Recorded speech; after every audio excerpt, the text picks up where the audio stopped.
Yes. आजचा जो आपला विषय आहे फास्टिंग. फास्टिंग म्हणजे उपवास.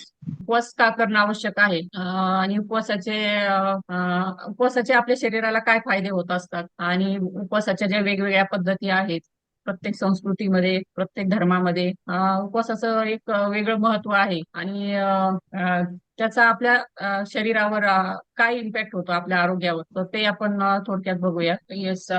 जे उपवास जो आपण धरतो, म्हणजे प्रत्येक धर्मामध्ये उपवास आहेत. म्हणजे आपला हिंदू धर्म आहे. त्या हिंदू धर्मामध्ये तर अगदी सोमवार, मंगळवार, बुधवार, गुरुवार पासून अगदी पूर्ण सगळेच्या सगळे वार यंगेज असतात. प्रत्येक देवाचे कोणत्या ना कोणत्या देवाचा उपवास असतो. सोमवार म्हटलं की महादेवाचा उपवास, मंगळवार म्हटलं की देवीचा उपवास, बुधवार म्हटलं की सरस्वती देवीचा उपवास, असा अगदी रविवारपर्यंत सगळे उपवास जे असतात. आणि त्यातली चॉईस असते आपल्याला, प्रत्येकाची जिथं कुठं श्रद्धा असते तर ती व्यक्ती तो उपवास धरत असते. त्याचबरोबर चतुर्थ्या असतात, एकादशी असते. आणि मुस्लिम धर्मामध्ये, इस्लाम धर्मामध्ये म्हणाल तर रोजे असतात. 30 दिवस तो रोजाचा जो महिना असतो त्यामध्ये 30 दिवस रोजे धरले जातात. त्याचबरोबर ख्रिश्चन धर्मामध्ये सुद्धा 40 दिवसांचे उपवास असतात. असे वेगवेगळ्या धर्मामध्ये, प्रत्येक धर्मामध्ये उपवासाला हे खूप महत्वाचं स्थान आहे. आणि स्पिरिच्युअल स्ट्रेंथशी त्याचे रिलेशन जोडलेलं आहे. आपली स्पिरिच्युअल स्ट्रेंथ सुद्धा वाढते. आणि स्पिरिच्युअल स्ट्रेंथ वाढवण्यासाठी हे उपवास आपण धरत असतो. परंतु स्पिरिच्युअल स्ट्रेंथ सोबतच, म्हणजे आध्यात्मिक शक्ती बरोबरच आपलं आरोग्य सुद्धा इथे सुधारत असतं. तर काय काय काय कोणत्या कोणत्या लेवलला कोणते कसे बेनिफिट होतात आपल्याला आरोग्याच्या बाबतीत, तर ते आपण पुढे सविस्तर बघूच. त्याचबरोबर आपलं दीर्घायुष्य वाढवण्यासाठी सुद्धा उपवास हे आहेत, तर ते उपयोगी आहेत. त्याचबरोबर आपल्या ज्या बॉडीमध्ये टॉक्झिन्स जात असतात, वेगवेगळ्या माध्यमातून जात असतात. आपण जे भाजीपाला खातो, त्याचबरोबर जे काही अन्न पदार्थ खातो, फळं खातो, त्यावरचे जे केमिकल्स असतील, त्यासाठी जे वापरलेले रासायनिक खतं असतील, त्याचा जो इंटेक असेल, किंवा शरीरामध्ये सुद्धा हे डायजेशनच्या बाबतीत, सगळं प्रोसेसच्या बाबतीमध्ये मध्ये वेगवेगळे टॉक्झिन्स आपल्या शरीरामध्ये निर्माण होत असतात. हे टॉक्झिन्स फ्री बॉडी निर्माण करण्यासाठी सुद्धा उपवास हे खूप आवश्यक आहे. जसं की आपलं लिव्हरचं डिटॉक्सिफिकेशन असेल, किडनीचं डिटॉक्सिफिकेशन असेल, तसंच प्रत्येक बॉडी पार्टचं जे डिटॉक्सिफिकेशन प्रॉपर व्हावं यासाठी कुठेतरी आपल्या डायजेस्टिव्ह सिस्टीमला आराम देणं गरजेचं असतं.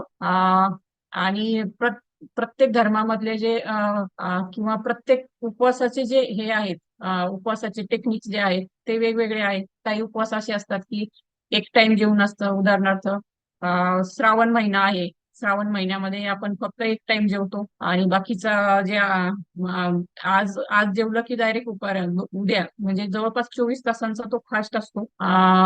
त्याचबरोबर, आणि त्या फास्ट का उपवास करायचा, तर त्याच्या मागे काही लॉजिकल रिझन्स आहेत, काही कारण आहेत. आणि म्हणून आपल्या पूर्वजांनी फार विचारपूर्वक ह्या गोष्टी आपल्या याच्यामध्ये आपल्या रोजच्या रुटीन मध्ये ऍड केलेल्या आहेत. म्हणजे खूप हुशार म्हणावे लागतील आपले पूर्वज, की त्यांनी इतक्या सगळ्या गोष्टी आपल्यासाठी ऑलरेडी सुरू केलेल्या आहेत. आता आपण त्यावर अभ्यास करतो म्हणून आपल्याला त्याचं महत्व कळतंय.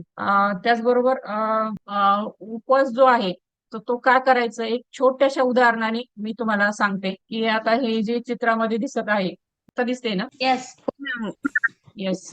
तर आता हे आपण चित्र बघत आहात की एक कुंडी प्रत्येकाच्या घरामध्ये असते. आणि अगदी तुळशीच्या कुंड्या सुद्धा सगळ्यांकडे तुळस असते, किंवा वेगवेगळी आपण झाडं अगदी हौशीने लावत असतो. तर बघा तुम्ही, एखाद्या कुंडीला म्हणजे आपण ज्या कुंड्यांमध्ये जे पाणी टाकतो, तर असं एक ऑब्झर्वेशन असेल आपलं, की पावसाळ्यामध्ये कंटिन्यू कंटिन्यू पाणी असतं. तर तेव्हा झाडं खराब होत असतात कुंड्यांमधली. कंटिन्यू पाणी, त्याच्यासाठी ते पाणी आपण जावं म्हणून त्याला खालच्या साईडने छिद्र पण करत असतो. जर हे झालं नाही, जर कंटिन्यू त्या कुंडी भरलेली असेल पाण्याने, रोज आपण अगदी रोज न चुकता सकाळ संध्याकाळ कुंडीमध्ये पाणी टाकतोय, आणि अजिबात ब्रेक देत नाहीये, त्याला कुठं सुकायला जागा देत नाहीये, तर काय होईल त्या कुंडीतल्या झाडाचं कोणी सांगू शकतं? माईक ऑन करून बोलू शकता. जर आपण रोज 2 आठवडे रोज पाणी टाकत राहिलो अगदी फुल कुंडी भरून आणि अजिबातच त्यातल्या मातीला सुकायला जागा दिली नाही, तर त्या कुंडीतल्या झाडाचं काय होईल? झाड मरेल पाण्याशिवाय सर. झाड वाढणार नाही. मरेल झाड ते. मरल ते झाड. आणि हेच थोडस आपल्या शरीराच्या बाबतीत सुद्धा होतं. म्हणजे थोडंफार रिलेट करतं ते. म्हणजे कुंडीतलंच नाही तर तुम्ही शेतातलं सुद्धा उदाहरण घ्या. जर कंटिन्यू पाऊस चालू असेल, कंटिन्यू पाऊस चालू आहे, जे शेतामध्ये वापसा व्हायलाच कुठे जागा नाही, तर अशा वेळी पिकांचं सुद्धा नुकसान होत असतं. पिकं पिवळी पडतात, पाण्याने सडतात. तर हेच कुठेतरी आपल्या डायजेस्टिव्ह सिस्टीमशी रिलेटेड आहे. तर ते कसं आपण रोज अगदी म्हणजे लहानपणापासून फूड इनटेक आपला सुरू असतो. आणि आपण अन्न का खातो? तर आपल्याला एनर्जी मिळावी, आपल्या शरीराला पोषण मिळावं म्हणून आपण अन्न खात असतो.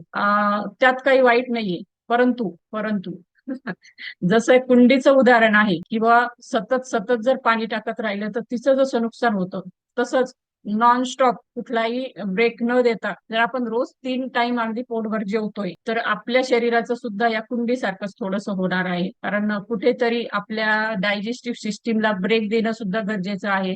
कारण की आपली डायजेशन मध्ये आपली जवळपास 80% एनर्जी खर्च होत असते. म्हणजे डायजेस्टिव्ह फंक्शन जे आहे त्याच्यामध्ये 80% एनर्जी खर्च होत असते.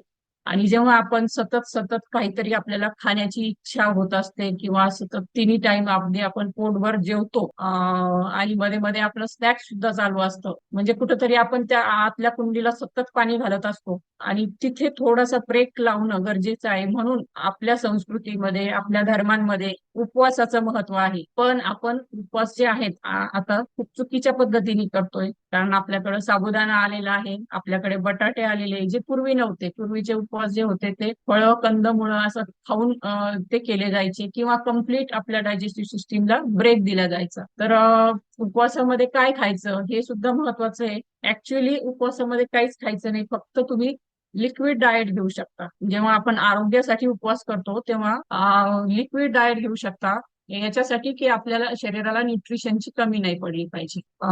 आणि त्याचबरोबर मानवी रिव्होल्युशन जे आहे तर त्याच्यामध्ये मानवजात जसजशी डेव्हलप होत गेली प्रत्येक स्टेजला त्यांना उपवास हे घडत होते. काही धार्मिक कारणामुळे उपवास घडत होते आणि त्याचबरोबर काही अशी अपरिहार्य कारणं होती, जसे की पूर्वीचा माणूस शिकार भेटली तरच त्याला जेवण भेटायचं, तरच त्याला खायला भेटायचं. किंवा त्यानंतर जसे जशी शेती प्रगत झाली, शेतीमध्ये धान्य जर व्यवस्थित पिकलं तर त्या माणसाला, नाही तर मग दुष्काळ जर असेल तर तिथं सुद्धा उपासमार व्हायची. तर त्या काळामध्ये त्यांच्या डायजेस्टिव्ह सिस्टीमला आपोआप ब्रेक भेटायचा.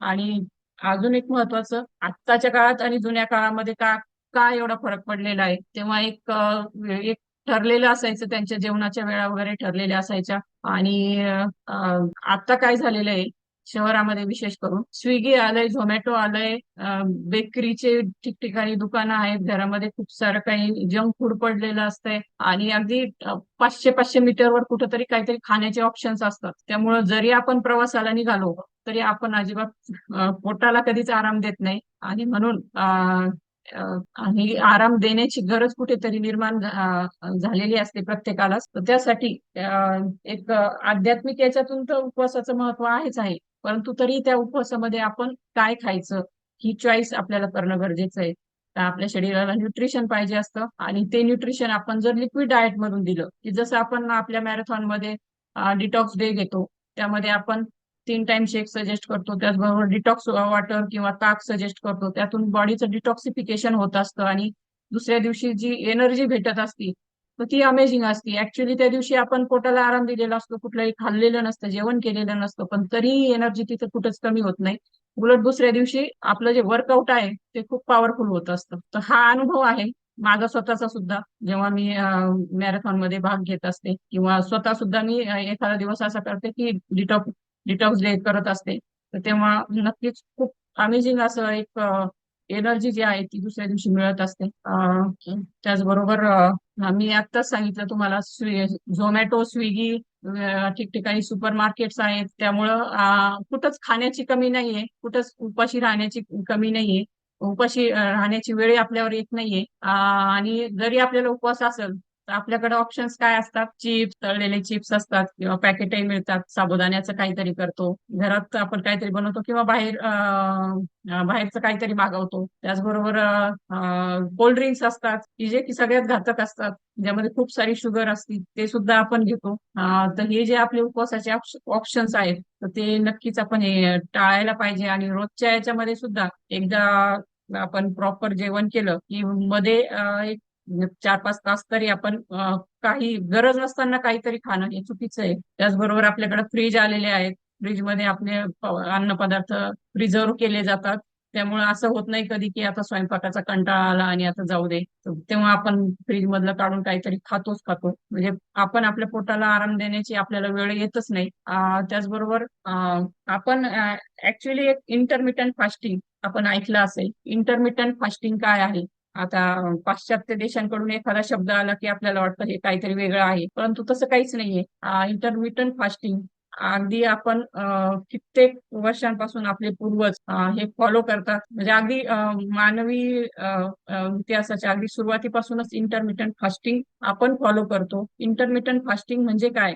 आता आपण रात्रीच्या वेळी जे झोपतो, रात्रीच्या वेळी त्या झोपेच्या कालावधीमध्ये आपण कुठेच काही खात नाही, आणि म्हणूनच सकाळी आपण जे काही खातो त्याला आपण ब्रेकफास्ट म्हणतो. तो रात्रभराचा जो फास्ट आहे तर तो फास्ट आपण तिथे तोडतो, म्हणून आपण त्याला ब्रेकफास्ट म्हणतो. तर हे सुरुवातीपासून आपण पाळतोय. आणि एक 12 तासाचं, 14 तासाचं, 16 तासापासून 24 तास, 48 तास, 72 तास, अगदी कित्येक दिवसांपर्यंतच फास्टिंग हे लोक करत असतात. पण याच्यामध्ये एक आहे की फास्ट हा आपल्या जो उपवासाच्या मध्ये जे वेगवेगळे पदार्थ खातो तो खाऊन हा फास्ट केला जात नाही. तर हा इथं पूर्ण सिस्टीमला आराम दिला जातो. फार तर फार लिक्विड डाएट घेतलं जातं. आणि हा आपले पूर्वज फास्ट करत होते, जे रोज इंटरमिटंट फास्टिंग करतात. ते कसं, पूर्वीच्या काळी लाईट नसायची तर अगदी शेतातून आल्यानंतर बायका संध्याकाळी स्वयंपाक बनायचा त्यांचा, आणि चुली समोरच सगळेजण अगदी जेवायला बसायचे, कारण लाईट नसायची. अंधारामध्ये जेवण्यापेक्षा दिवस आहे, उजेड आहे तोपर्यंत सगळे जेवायचे. आणि अगदी योग्य वेळेला ते झोपून पण जायचे, सकाळी लवकर उठून मग त्यांचे त्यांचे कामं. आणि तो जो काळ होता त्यांचा, संध्याकाळी साधारणतः 6-7 ला जर त्यांनी जेवण केलं तर दुसऱ्या दिवशी 8-9 वाजता ते खात असतील काही, किंवा 7 वाजता खात असतील. तर हा जो 12 तासांचा त्यांचा जो गॅप पडायचा, तर तो म्हणजेच इंटरमिटंट फास्टिंग. काळाच्या ओघामध्ये काय झालेलं आहे, टेक्नॉलॉजी खूप आलेली आहे, लाईट आलेले आहेत, खूप साऱ्या इलेक्ट्रॉनिक गॅजेट्स आलेले आहेत, माणसाचं कामाचं स्वरूप बदललेलं आहे. पूर्वी फक्त शेतात वगैरे किंवा अशी कामं असायची, आताचं कामाचं स्वरूप बदललेलं आहे. आता जेवण अगदी 6-7ला बऱ्याच लोकांना शक्य होत नाही, कारण त्यांना घरी यायलाच कोणाला वेळ होत असतो, किंवा एक सवय लागली आता ती की 9-10-11ला जेवणाची. तर ते थोडस जर आपण हे केलं, त्यामध्ये चेंजेस केले. आपण म्हणत असतो की रात्री झोपण्याच्या 3 तास आधी आपलं जेवण कम्प्लीट झालं पाहिजे. तर ते जर केलं आपण तर बरोबर आपल्याला 12 तासांचा वेळ मिळतो. संध्याकाळी 7ला जर आपण जेवण केलं किंवा 7च्या, तर दुसऱ्या दिवशी 7ला एक्सरसाइज नंतर आपण शेक घेतो, म्हणजे 12 तासांचा ब्रेक आपल्या डायजेस्टिव्ह सिस्टीमला मिळतो, आणि त्याचा आपल्या आरोग्याला फायदा होत असतो. त्याचबरोबर डिटॉक्सिफिकेशन होतं बॉडीचं आपल्या. आणि फॅट लॉस साठी कशी मदत होती, तर आपण जे जेवण करतो, आता आपण काही खाल्लं समजा किंवा काही लिक्विड घेतलं, तर त्यामधलं जे कार्ब आहे ते अगोदर पचून जातं. त्यानंतर प्रोटीनच्या डायजेशनला थोडासा जास्त वेळ लागतो. फायबर, प्रोटीन आणि फॅट याच्या डायजेशनला कार्बच्या तुलनेमध्ये जास्त वेळ लागतो. त्यानंतर म्हणजे अगोदर कार्ब जे आहे ते आपलं यूज होतं, त्यानंतर प्रोटीन, फॅट आणि फायबर हे यूज होत असतं, त्याचं डायजेशन होत असतं. आणि हे झाल्यानंतर एक 6 तासामध्ये हे सगळं वापरल्या जातं.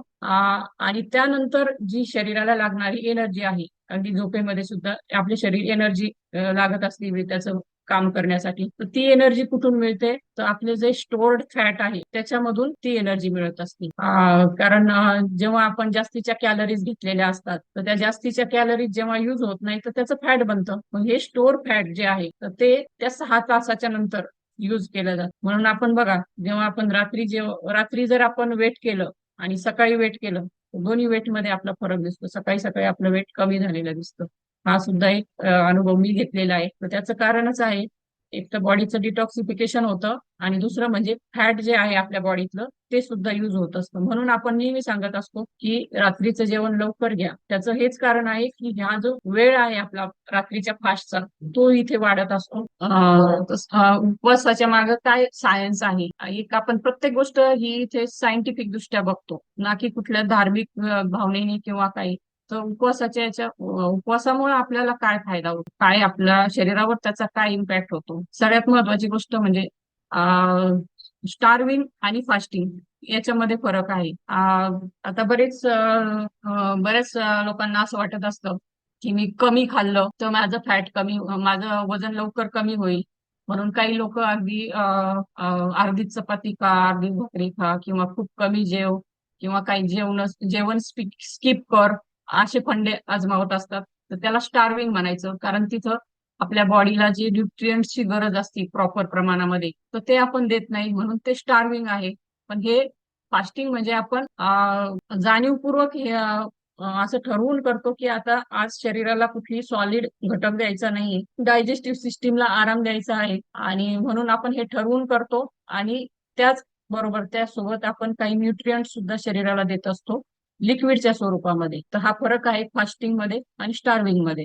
स्टार्विंग मध्ये आपल्या शरीराला आपण न्यूट्रिएंट्स मिळतात की नाही याची कदर करत नाही, म्हणून स्टार्विंग आणि फास्टिंग या दोन वेगळ्या गोष्टी आहेत. स्टार्विंग म्हणजे उपासमार, थोडक्यात आपण आपल्या शरीराची तिथं उपासमार करतो, आणि फास्टिंग मध्ये आपण ब्रेक देतो आपल्या डायजेस्टिव्ह सिस्टीमला. परंतु तरी जे काही अन्न पदार्थ आपण खातो त्यातून न्यूट्रिएंट्स कसे मिळतील याची आपण काळजी घेतो. आणि स्टार्विंग मुळे आपलं हेल्थ जे आहे ते खराब होत असतं, कारण शरीराला आवश्यक ते न्यूट्रिएंट्स मिळत नसतात तिथं.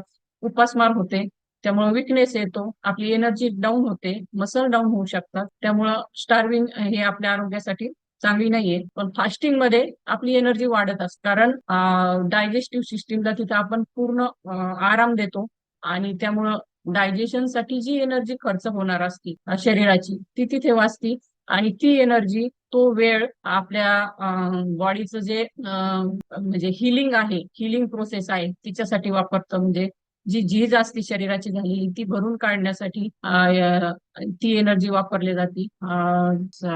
तर फास्टिंग ही एक एन्जॉयबल फेज आहे, तिथं कुठेही आपण आपल्या शरीराला फारसा त्रास देत नाही, कारण हे कॉन्शियसली आपण करत असतो, ठरवून करत असतो. जेव्हा आपण आदल्या दिवशी मनाला सांगतो की उद्या आपल्याला फास्टिंग करायची आहे, किंवा उद्या फक्त आपलं लिक्विड डाएट आपण घेणार आहे, डिटॉक्स डिटॉक्स डाएट आपण करणार आहोत, तर त्या दिवशी मनाला एक कल्पना असते की आपल्याला हे करायचं आहे, आणि तो दिवस आपण एन्जॉय करत असतो. शरीराला न्यूट्रिएंट्स देऊन आपण फास्टिंग इथे करत असतो. त्याचबरोबर आता आपल्या हेल्थवर त्याचे कसे परिणाम होतात, हेल्थ आपली कशी सुधारते फास्टमुळे.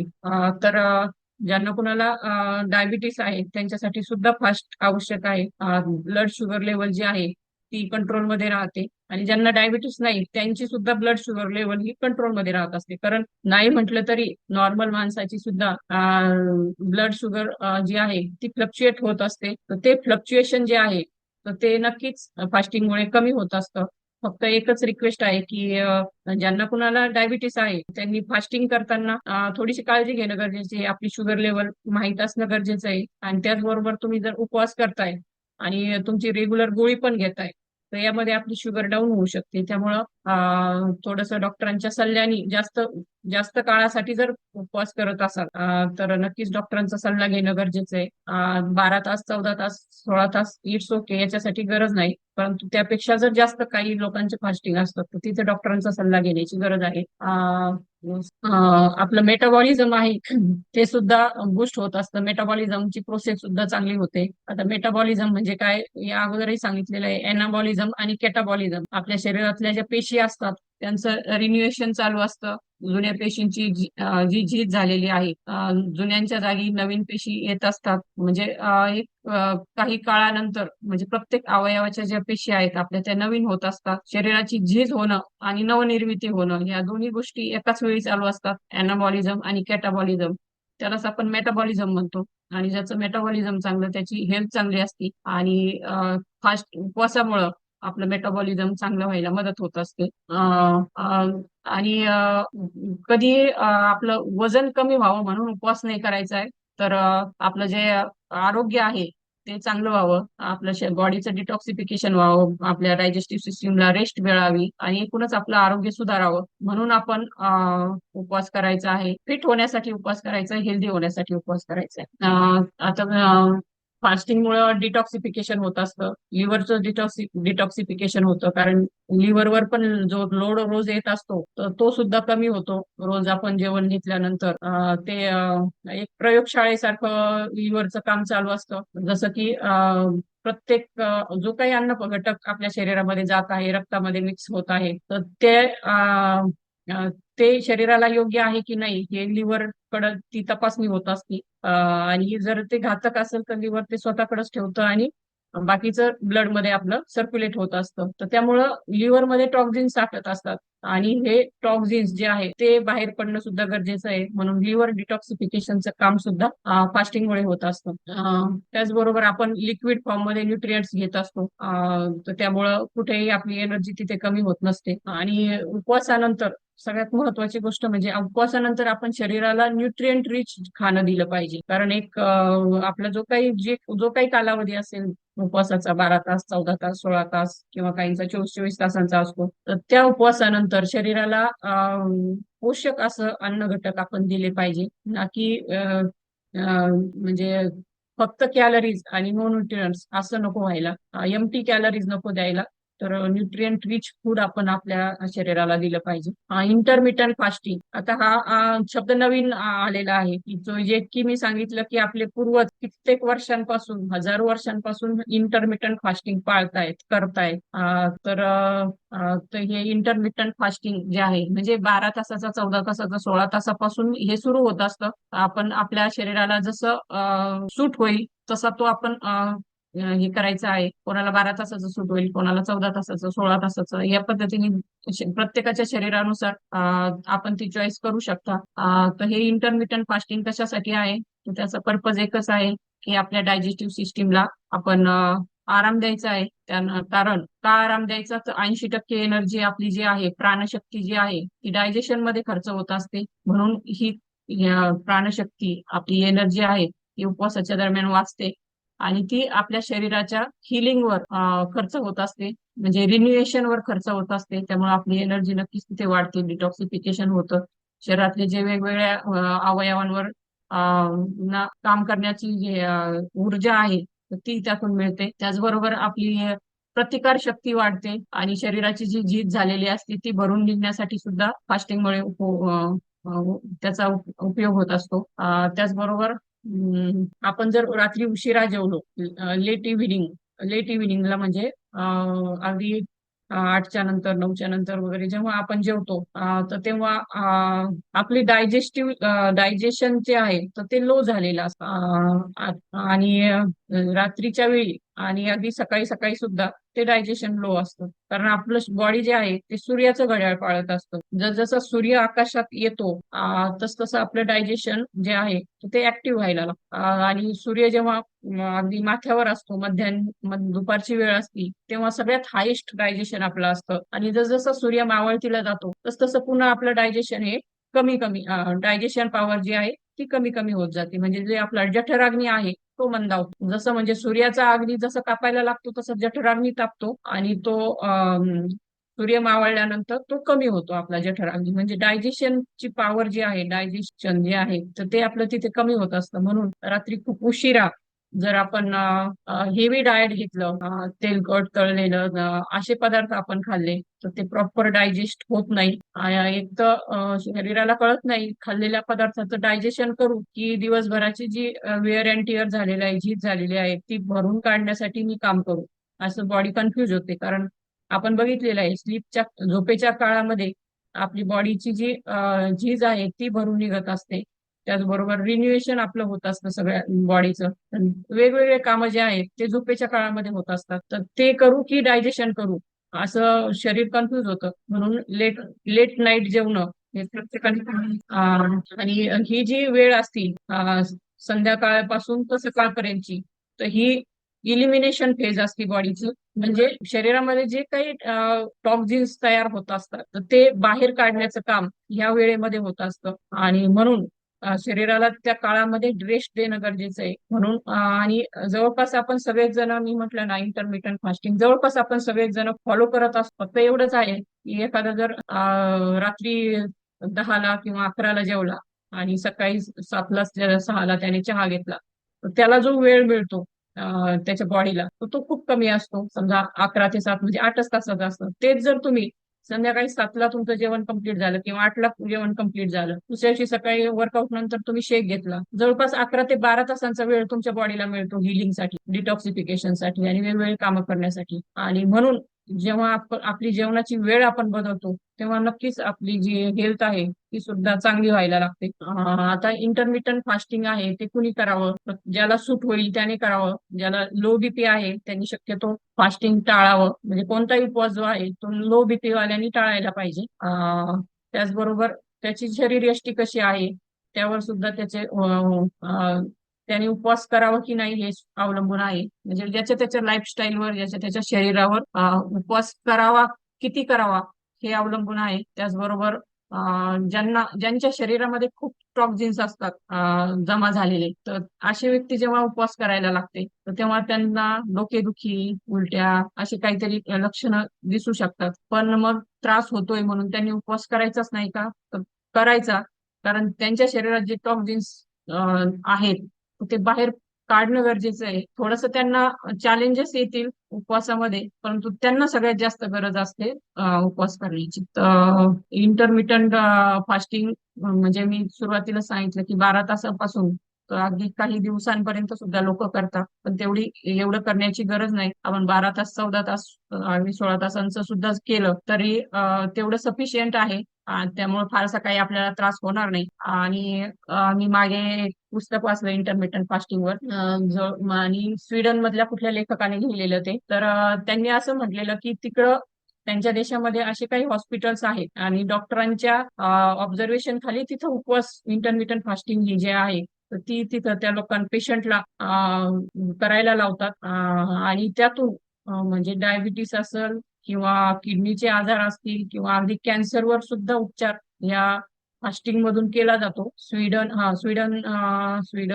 आणि तिकडेच आहे ते. तर असं युरोपियन काही कंट्रीज ज्या आहेत तर तिथं फास्टिंग हे एक इलाज म्हणून सुद्धा केला जातोय. फक्त तिथं डॉक्टरांचं ऑब्झर्वेशन असतं. त्याचबरोबर बरेचसे लोक युरोप मधले अगदी काही दिवसांचं फास्टिंग करतात. 7 दिवस, 21 दिवस असं सुद्धा फास्टिंग करतात. पण त्या फास्टिंग मध्ये म्हणजे अगदी नुसतं पाण्यावर नाही राहत ते, तर मल्टीव्हिटॅमिन किंवा लिक्विड डाएट हे त्यांचं चालू असतं. किंवा चिकन सूप वगैरे असे पदार्थ सुद्धा ते त्यांच्या उपवासामध्ये घेतात. ही युरोपियन कंट्रीज बद्दल बोलतीये. तर आपण जे आहे सुरुवात अगदी छोटीशी करायची आहे की जे आपण आपल्या फॅमिलीमध्ये सगळ्यांना सांगतो की रात्रीचं जेवण लवकर करा. हीच आपली सुरुवात आहे. तुम्ही संध्याकाळचं शेक किंवा संध्याकाळचं जेवण, डिनर जे आहे तुमचं, तुम्ही जर 7 वाजता घेतलं दुसऱ्या दिवशी सकाळी 7 वाजता तुम्ही शेक घेता म्हणजे तुमचं 12 तासांचं इंटरमिटंट फास्टिंग जे आहे ते ऑलरेडी घडतंय आणि त्याचा तुमच्या शरीरावर इफेक्ट हा चांगलाच होतो. तर स्टार्ट विथ स्मॉल, म्हणजे छोट्याशा याच्यापासून सुरुवात करा. Fasting is not starving. Fasting म्हणजे उपासमार नाहीये, तर ही एक हिलिंग प्रोसेस आहे. आपल्या शरीराचं पुनरुज्जीवन करण्यासाठी ती मदत करत असते. येस. आणि आता शेवटच्या याच्याकडे आलो आहोत आपण. शेवटचा जो आपला पार्ट आहे तर तो सगळ्यांच्या लक्षात आलाच आहे की काय करायचं आहे. आपण प्रॅक्टिस 12 तास, 14 तास, 16 तासांची आपण पासून आपण सुरुवात करू शकतो. 12 तासांपासून आपल्या फास्टिंगसाठी की जे ऑलरेडी आपण करतो आहोत. जे कोणी नसतील करत तर त्यांनी नक्कीच याच्यावर विचार करायचा आहे. आपण जर रात्रीचं लंच आपलं 9-10 वाजता जर होत असेल तर थोडा थोडा वेळ हळूहळू कमी करा. तो 10ला जेवत असाल आज 8:30-9ला जेवण्याचा प्रयत्न करा. उद्या त्याच्यापेक्षा लवकर जेवण्याचा प्रयत्न करा. आणि जेव्हा तुम्ही लवकर रात्रीचं जेवण लवकर घ्याल किंवा रात्रीचा शेक लवकर घ्याल तर तसतसा तुमच्या आरोग्यावर हा चांगला परिणाम होणार आहे. हीच सुरुवात आहे की कमीत कमी 12 तास आपला गॅप कसा राहील तर हे बघायचंय. हा आजचा होमवर्क आहे किंवा आपला जो रात्रीच्या जेवणाचा शेकचा आणि सकाळच्या शेकचा जो कालावधी आहे तो जास्तीत जास्त कसा वाढवता येईल. कारण सकाळी एक्सरसाइज नंतर तर घेणं आहे आपल्याला शेक, पण रात्रीचं जेवण जर आपण लवकर केलं किंवा संध्याकाळचा शेक लवकर घेतला तर आपोआपच आपलं फास्टिंग होणार आहे. आणि तुमचं शरीर जे जसं सांगेल ते तुमचं ते तुम्ही ऐकायचंय. कारण आपली प्रत्येकाची बॉडी सांगत असते की आपल्याला किती तासांचा उपवास सूट होतो, तर त्यानुसार आपण तो करायचा आहे. तर येस, थँक्यू. हा असा आज एक महत्वपूर्ण विषय होता फास्टिंग वरचा. उपवास कसे करायचे, उपवास करायचा की नाही, आणि केला तर तो कसा करायचा. तर आय होप सगळ्यांना कळालं असेल. फारसं काही टेक्निकल गोष्टी नाही वापरलेल्या.